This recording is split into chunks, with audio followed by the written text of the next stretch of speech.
Go ahead.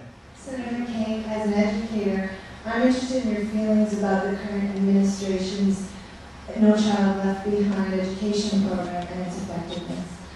Thank you. I think the No Child Left Behind Act was a good beginning. It's the first time in history that I've been able to compare my daughter's performance to that of a pupil here in New Hampshire. It's the first time we have asked schools across America to meet certain criteria of performance. It's the first time we have done a lot of things that injects both competition and standards for proficiency in education in America.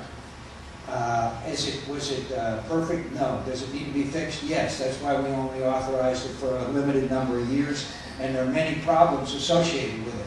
But I say improve it, don't discard it. And I know this. In my home state of Arizona, we have Hispanic-speaking children coming to schools, and my state superintendent of education complains about the fact that that school is being compared to a school here in New Hampshire where everybody speaks English. We can fix a lot of those problems. But there are also individuals and even states that want to abandon No Child Left Behind. Does anybody think that the state of education before we passed it was satisfactory in America? I don't think so. We need choice and competition. We need choice for parents, and we need competition. We have charter schools in Arizona, and they work well. They're not that superior to public schools, but they provide competition for public schools, and both public and charter schools are getting better. We need to reward performance for good teachers. California today, after 2 years of teaching, someone has lifetime tenure. I don't agree with that. I think we ought to reward good teachers, and we ought to find bad teachers that don't want to work.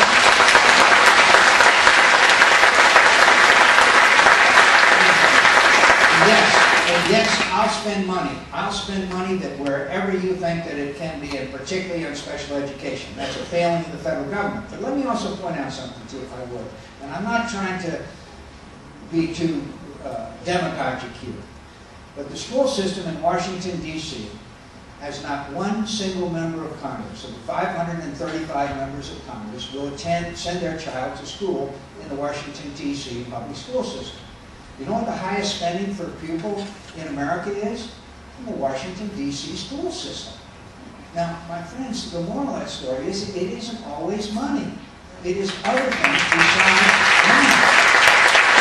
So let me just say, I believe we should try vouchers. If a school system or a state wants to try vouchers, I'm all for it.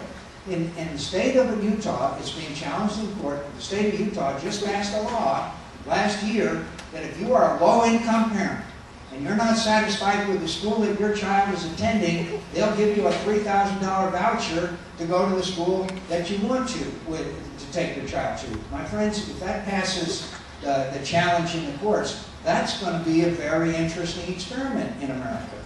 And so we need choice and competition.